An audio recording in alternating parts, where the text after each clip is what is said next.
నెల్లూరు ప్రజలకు good news. అత్యాధునిక పరికరాలతో ఆర్థో సేవలు ఇప్పుడు మన కోసం మన నెల్లూరులో. డాక్టర్ షేక్ నవాజ్ షరీఫ్ గారిచే అరిగిన కీళ్లకు కీళ్ల మార్పిడి, వెన్నెముక సమస్యలకు చికిత్స, విరిగిన ఎముకలకు పిండికట్టు మరియు అత్యాధునిక పరికరాలతో చికిత్స, మరియు డాక్టర్ టి మధులేఖ గారిచే బీపీ, షుగర్, ఆస్తమా, ఆయాసం, మలేరియా, డెంగ్యూ వంటి అన్ని రోగాలకు అత్యాధునిక చికిత్స అందించబడును. డాక్టర్ ఎం లక్ష్మీ ప్రసన్నారెడ్డి గారు అందించు వైద్య సేవలు విష జ్వరాలు, న్యూమోనియా, వాంతులు, విరోచనాలు, జలుబు, దగ్గు, ఆస్తమా, ఆకలి మందగించుట మరియు పురిటి పిల్లలను చూడబడును. 7013809996. లిక్కర్ కేసులో అంటే అవినీతి అక్రమాలు ఒక ముఖ్యమంత్రి కుటుంబం చెయ్యాలనుకుంటే, ఆయన దగ్గరగుండే అనుచరులు చేయాలనుకుంటే ఈ విధంగా చెయ్యొచ్చు అని లిక్కర్ కేసులో తేలిపోయింది. టోటల్ నీ గ్యాంగ్, నువ్వు ఎక్కడి నుంచి, ఏ విదేశాల నుంచి ఎన్ని అకౌంట్లలో వచ్చి పుంకాలుగా లిక్కర్ కేసులో వస్తున్నాయి. అనుభవించక తప్పదు. 43,000 కోట్లు 13 కేసులు సిబిఐ బుక్ చేసింది, నీ మీద ఫైల్ చేసింది. 13 కేసులు 43,000 కోట్ల కేసుల్లో ముద్దాయి. ఆఫ్టర్ ఆల్ 150 కోట్లలో లిక్కర్ కేసులో యాప్ గవర్నమెంట్ మీద ఢిల్లీలో కేసు పెడితే ఒక ముఖ్యమంత్రి, ఒక ఉప ముఖ్యమంత్రి, అక్కడ కవితమ్మ, ఇక్కడ ఆంధ్ర, అక్కడ తెలంగాణ, అందరూ నెలలు జైల్లో ఉండొచ్చినారు. తమరి సంగతి ఏంటి? ఈరోజు అఫీషియల్ ట్రాన్సాక్షన్ 3,200 కోట్లు. నువ్వు రోజు నీతులు చెప్తే ఎక్కడ భరించాలా? రోజు ప్రెస్ కాన్ఫరెన్స్ పెట్టి, ఎందుకంటే కేవలం డైవర్షన్ కోసం. అక్కడ లిక్కర్ కేసులో మొత్తం నేషనల్, ఇంటర్నేషనల్ లెవెల్లో ఇటువంటి రూటింగ్, ఇల్లిసిట్ లిక్కర్ 30,000 మంది ప్రాణాలు పోవటం, దాదాపు లక్షల మంది బెడ్ రిడన్, అనారోగ్యంతో పరుపులు ఎక్కటం, మంచాలు ఎక్కటం, మొత్తం రూటింగ్, డిస్టిలరీస్ని హ్యాండ్ ఓవర్ చేసుకోవటం, అకౌంట్లు ఫారిన్ అకౌంట్స్ పెట్టుకోవటం, మొత్తం బంగారు దగ్గర నుంచి, డైమండ్స్ దగ్గర నుంచి, క్యాష్ దగ్గర నుంచి మళ్ళీ రూటింగ్ చేసుకోవటం. ఆ కేసుని డైవర్ట్ చేసేదానికి ఒక సెన్సేషనల్ కరప్షన్ కేస్, ఒక ముఖ్యమంత్రిగా ఇటువంటి చెయ్యొచ్చు అని లిక్కర్ కేసులో ప్రూవ్ అయిపోయింది. సిట్ బ్రహ్మాండంగా మొత్తం తాట తీస్తుంది. అందుకని నువ్వు డైవర్ట్ చేస్తున్నావు. నువ్వు రోజు ప్రభుత్వాన్ని నాకు ప్రాణరక్షణ లేదు, నీకెందుకు? ఊళ్ళో ప్రాణాలు తీసేవాడివి, నీకేంది ఆ ప్రాణరక్షణ? 679 మంది పోలీసులు ఇస్తే సిగ్గు శరమ ఉండాలా?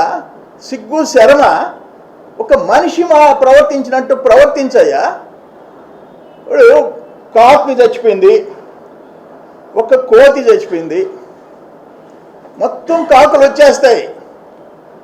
ఒక కోతి చనిపోతే కోతులన్నీ వచ్చేస్తాయి, పిల్లలు పెద్ద అన్నీ వచ్చేస్తాయి. వాటి సానుభూతి, సంతాపం తెలుపుకుంటాయి. అక్కడి నుంచి కదలలేవు ఆ కాకులు. బట్ నీ టైర్ల కింద నీ మేడ నలిగిపోతుంది. మేము చూస్తుంటే కళ్ళతో చూడలేకుండా, ఎవరు నీ కోసం వచ్చిన నీ అభిమాని తీసాడు పక్కన పారేసేసి నువ్వు ఉపన్యాసాలు ఇచ్చుకున్నావు, చేతులు ఊపుకున్నావు, మీటింగులు పెట్టుకున్నావు. వాడు బతికున్నాడా చచ్చున్నాడని చూసే ఓపిక నీకు లేదు, నీ మనుషులకు లేదు, అవసరం లేదు. ఇది ఎక్కడో కొన్ని దేశాల్లో క్రూరంగా ప్రవర్తించిన వాళ్ళే చదివాం. వాళ్ళు కూడా నీ దగ్గర డిపాజిట్స్ వచ్చే పరిస్థితి లేదు. అందుకని జాతీయ ఎస్సీ కమిషన్ డెఫినెట్గా యాక్షన్ తీసుకోవాలా, నో కాంప్రమైజ్. నంబర్ 2, కేసులు కోట్లలో జరుగుతున్నాయి, న్యాయస్థానాలు. ఎన్ని కేసులు, ఎంత వాల్యూ? 43,000 crores. ఏమైపోతుంది? 1,00,000 రూపాయలు ఒక ఉద్యోగి, ఒక 50,000, ఒక 10,000 లంచం తీసుకుంటే అరెస్ట్ చేసి, సస్పెండ్ చేసి జైలుకి పంపిస్తున్నారు.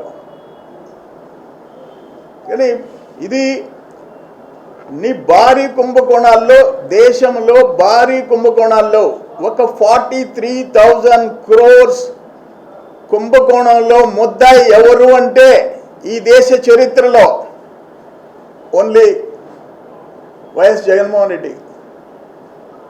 లిక్కర్ జరిగిన ఆ రూటింగ్ అవన్నీ చూస్తే నేషనల్ ఇంటర్నేషనల్ లెవెల్లో రూటింగ్ చేసుకుని నువ్వు 3,200 కోట్లు కానే కాదు.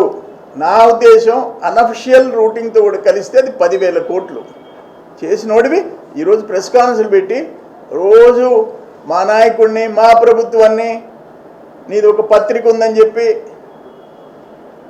నీ పత్రిక అంటే సజావుగా రాష్ట్రం నడవటం, రాష్ట్రం అభివృద్ధి చెందటం నీకు ఇష్టంలో నీ పత్రిక చదివితే నీ ఆలోచనలు ఎట్టున్నాయి?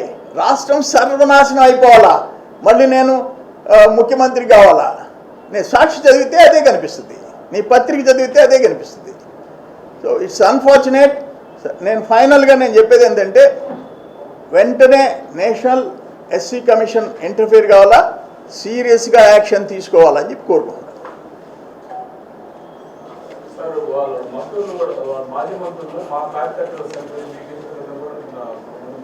మా కార్యకర్తలు అయ్యా, ఆయన కార్యకర్తకు ఒక చట్టం, తెలుగుదేశం కార్యకర్తకు ఒక చట్టం ఉండదు. మనిషి ఒక ఎస్సీ అమ్మా, నేను ఒక మాట చెప్తాను. నీ కారులో పెద్ద రేట్లు ఉండారు, ఆయన మెడబడింది ఆయన టైర్ కింద, అట్టే వదిలేసి పక్కన బారేసేసి పోతావా? ఒక రెడ్డి గారు మెడబడిందయ్యా, టైర్ కింద నలిగింది, మీ వాళ్ళు చూశారు, ఈయన చేతులు ఒప్పుకుంటే వెళ్ళిపోతాడా? ఏంటిది? సరే, ఇంకా వైఎస్ వివేకానంద రెడ్డిని గొడ్డలతో నరికితేనే సాక్షిపత్రికలో ఏమొచ్చింది? నారాసురుడు అని చెప్పి గొడ్డలు పెట్టి రక్తం గారుతా వచ్చింది. మీ రోల్ అది, అందుకనే గొడ్డలు పెట్టుకోండి. మనిషిని మనిషిగా చూడాలా. రోజు వచ్చి వీడియో ఫేక్ అన్నారు, తాజాగా డ్రైవర్ తప్పిదం ఉంటుంది, ప్రయాణించే ప్రయాణికుడిది తప్పిదం ఉంటుందని. ఒకటమ్మా, నంబర్ 1, ఒక పోలీస్కి ఇంకొక వెహికల్ కొట్టిందని నీ జనం, నీ తోసివేత్తలు, నీ క్యారంతలు, నీ అల్లబరిగా జరిగే ప్రవర్తన, నీ ర్యాలీ, అల్లబరి ర్యాలీ 90 కిలోమీటర్స్, ఒక చనిపోయిన వ్యక్తిని పరామర్శించారు. 90 కిలోమీటర్స్ ర్యాలీయా? నేనేమంటాను, అసలు ఫోటో మనం వీడియోస్లో చూసేసాం, టీవీలన్నీ చూసేసాం. ఎవరి కారు కింద పడి చచ్చిపోయినాడని తెలిసిన తర్వాత దాని గురించి ఏం మాట్లాడతావు? నీకేం జవాబారి లేదా? అంటే నేను ఒక నంబర్ 1, నీ వైలేట్ చేసినందువల్ల మనుషులు 3 చనిపోయినారు. నీకు ఇచ్చిన పర్మిషన్ 3 కార్లు, నీ కాన్వాయ్ 100 మంది. ఆ పరిస్థితి వచ్చి ఉంటే ఈ 90 కిలోమీటర్ల ర్యాలీ లేదు, 3 ప్రాణాలు పోయేవి కాదు, అంబులెన్స్లో ఉండే మనిషి ప్రాణాలు పోయిండేవి కాదు. నువ్వు అడిగిన పర్మిషన్ ఏంటి? ఆ ఊరు పేరేంది? ఆ ఊరు రెంటపాళెం. రెంటపాళెంలో పలాని కుటుంబాన్ని దగ్గర పరామర్శిస్తానని పర్మిషన్ తీసుకున్నావు. దానికి పరిమితంగా 3 ప్రాణాలు పోయిండేవి కాదు. తప్పు నీది. ముద్దాయివి నువ్వు, మొదటి ముద్దాయివి నువ్వు. డ్రైవరు యాక్సిడెంట్లు ఇస్ డిఫరెంట్. నువ్వు వాంటన్గా 80-90 నువ్వు తీసుకున్న పర్మిషన్ ఒకటి, చేసింది ఒకటి. ప్రాణాలతో ఉండారా లేదన్నా చూసుకోవాలి కదా. ఇప్పుడు ఎట్టుందంటే ఆయన ప్రెస్ కాన్ఫరెన్స్ పెడుతుంటే ప్రెస్ కాన్ఫరెన్స్ పెట్టి ఆయన జోకులు వేస్తున్నాడు, 3 ప్రాణాలు పోతే. ఇది సైకో మనస్తత్వం ఉండే వాళ్ళకే ఇది చెల్లద్ది. రాజకీయాలు పక్కన పెడతాం. అరే మనతో కూడా పుట్టిన, గడ్డ మీద పుట్టిన మనుషులు నీ వల్ల చచ్చిపోతే 3, నీ స్టేట్మెంట్లు ఏంటి? బాబు గారికి ఎన్ఎస్జి కమాండోస్, Z+ ఏమైంది? పొంగనూరులో రాళ్ళు తీసుకొట్టారు బాబు గారి మీద, అరాచకం చేశారు. తర్వాత ఏమైంది? కేసులు ఎట్టబెట్టారు. ఒక్కొక్క ఊర్లో ఒక్కొక్క ఊర్లో ఎవరు తెలుగుదేశం వాళ్ళు ఉండారో, ఆ పొంగనూరు, ఆ తంబళపల్లి, ఒక 10 మంది పేర్లు చెప్పారు. ఆ ఊర్లో తెలుగుదేశం వాళ్ళు 10 మంది ముద్దాయిలు ఊర్లు వదిలిపెట్టి పోయినారు. వందల మంది జైళ్ళకి పోయినారు. ఏంటి, బాబు గారు మీటింగ్కి పోయేదానికి, బాబు గారు ర్యాలీలో పోయేదానికి పర్మిషన్ తీసుకున్న దాంట్లో ఆయనకున్న సెక్యూరిటీ. నెల్లూరు ప్రజలకు గుడ్ న్యూస్. అత్యాధునిక పరికరాలతో ఆర్థో సేవలు ఇప్పుడు మన కోసం మన నెల్లూరులో. డాక్టర్ షేక్ నవాజ్ షరీఫ్ గారిచే అరిగిన కీళ్లకు కీళ్ల మార్పిడి, క్రీడల్లో గాయాలకు చికిత్స, వెన్నెముక సమస్యలకు చికిత్స, విరిగిన ఎముకలకు పిండికట్టు మరియు అత్యాధునిక పరికరాలతో చికిత్స, మరియు డాక్టర్ టి మధులేఖ గారిచే బీపీ, షుగర్, ఆస్తమా, ఆయాసం, మలేరియా, నరాల బలహీనత, టైఫాయిడ్, డెంగ్యూ వంటి అన్ని రోగాలకు అత్యాధునిక చికిత్స అందించబడును. డాక్టర్ ఎం లక్ష్మీ ప్రసన్నారెడ్డి గారు అందించు వైద్య సేవలు విష జ్వరాలు, న్యూమోనియా, వాంతులు, విరోచనాలు, జలుబు, దగ్గు, ఆస్తమా, ఫిట్స్, జాండీస్, రక్తహీనత, ఆకలి మందగించుట మరియు పురిటి పిల్లలను చూడబడును. Phone number 7013809996.